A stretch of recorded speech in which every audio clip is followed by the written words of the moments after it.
ప్రపంచవ్యాప్తంగా ఉన్నటువంటి హిందువుల యొక్క ఏకైక ఆరాధ్య దైవం తిరుమల వెంకటేశ్వర స్వామి.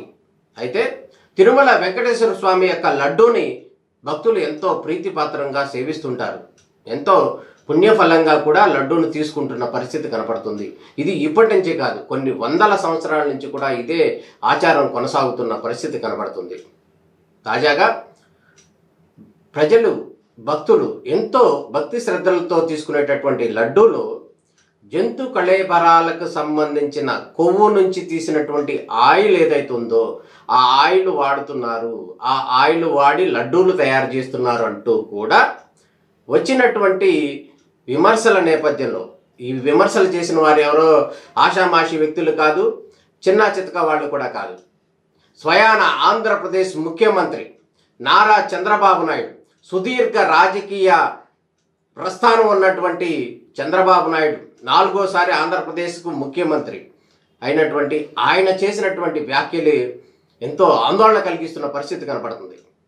ఆయనే కూడా ఒకంత ఆశ్చర్యం వ్యక్తం చేశాను, చాలా తీవ్రంగా బాధపడ్డాను, కానీ ప్రస్తుతం స్వచ్ఛమైనటువంటి నెయ్యితో మాత్రమే లడ్డూలు తయారు చేస్తున్నాం అంటూ కూడా చంద్రబాబు నాయుడు చెప్పడం జరిగింది. ఇది ఒకంత హిందువులకు మేలు జరిగేటటువంటి అంశమే అయినప్పటికీ కూడా గడిచిన 5 సంవత్సరాల్లో తిరుమల లడ్డూకు సంబంధించి, తిరుమల లడ్డూలో కలిపినటువంటి జంతు కళేబరాలకు సంబంధించిన కొవ్వుకు సంబంధించిన ఆయిల్ ద్వారా లడ్డూలు తయారు చేసేటటువంటి అంశం ఏదైతే ఉందో అది చాలా జుగుత్సాకరంగా ఉన్న పరిస్థితి కనబడుతుంది.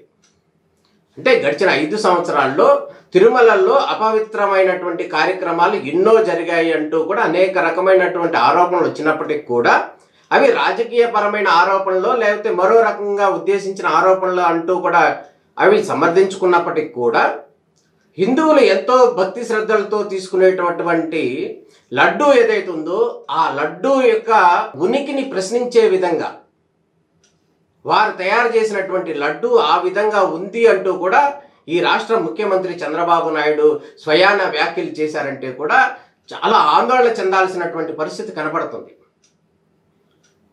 ఇదే గనక జరిగితే, నిజంగా లడ్డూల్లో గనక కల్తీలే జరిగి కళేబరాలకు సంబంధించినటువంటి ఆయిల్ని కనుక వాడినట్లయితే కనుక దీని మీద పూర్తి స్థాయిలో విచారణ చేయాల్సిన అవసరం ఉంది. ఇప్పటికే కూడా దేశవ్యాప్తంగా కానీ ఇటు ప్రపంచవ్యాప్తంగా ఉన్నటువంటి హిందూ బంధువులందరూ కూడా తిరుమల లడ్డూని